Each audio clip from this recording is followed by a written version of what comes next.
నమస్తే, నేను Roja. Welcome to special drive. యుద్ధ నీతి మారిపోయింది, యుద్ధం తీరు మారిపోయింది. యుద్ధం ఎలా జరుగుతుందో ఊహించడమే కష్టంగా మారింది.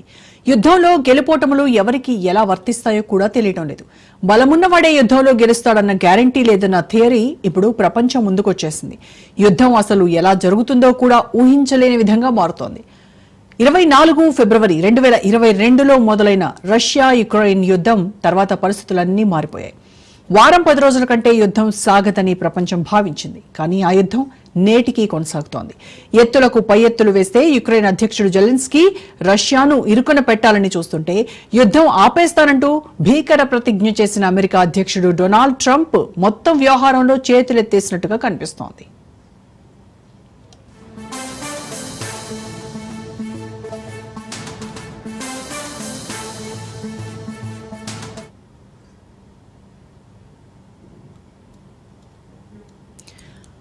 అత్యంత దూరం నుంచి 5 కీలకమైన రష్యన్ సైనిక వైమానిక స్థావరాలను లక్ష్యంగా చేసుకుని యుక్రెయిన్ భారీ డ్రోన్ దాడులు నిర్వహించింది. రష్యన్ భూభాగంలోకి లక్ష్యాలను 1000 కిలోమీటర్ల దూరం నుంచి ధ్వంసం చేసింది. స్పైడర్స్ వెబ్ అనే కోడ్ నేమ్తో రహస్య ఆపరేషన్ చేసింది. Ukraine security service SBU, Tu-95, Tu-22 వ్యూహాత్మక బాంబర్లు, A-50 రాడార్ డిటెక్షన్, కమాండ్ ఎయిర్ క్రాఫ్ట్లతో సహా యుక్రెయిన్ నగరాలపై బాంబు దాడి చేయడానికి ఉపయోగించే కనీసం 41 విమానాలను ధ్వంసం చేసింది.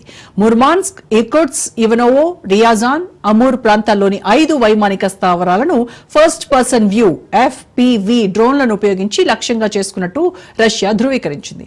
2022లో రష్యా దండయాత్రకు ప్రతిస్పందనగా యుక్రెయిన్ రష్యాలోని లక్ష్యాలను ఢీకొట్టడానికి క్రమం తప్పకుండా డ్రోన్లను ప్రయోగిస్తోంది.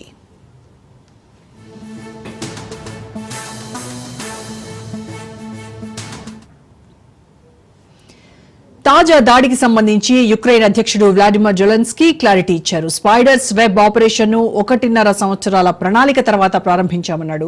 3 ఏళ్లకు పైగా యుద్ధంలో అత్యంత సుదూర ఆపరేషన్ నుండి అద్భుతమైన ఫలితాలు సాధించామన్నారు. యుక్రెయిన్ 117 డ్రోన్లను భారీ దాడిలో మోహరించిందని, వైమానిక క్షేత్రాలపై 34% వ్యూహాత్మక క్రూయిజ్ క్షిపణి వాహక నౌకలను టచ్ చేశామన్నారు.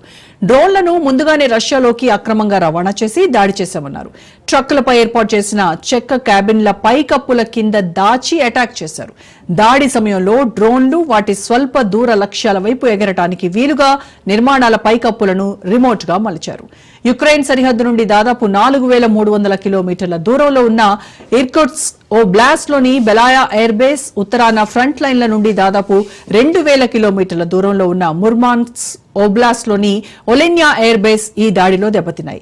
2 ఎయిర్ బేసుల్లో రష్యన్ విమానాలు మంటల్లో ఉన్నట్టు టార్మాక్ పై దట్టమైన పొగ ఎగిసిపడుతున్నట్టుగా కనిపించింది.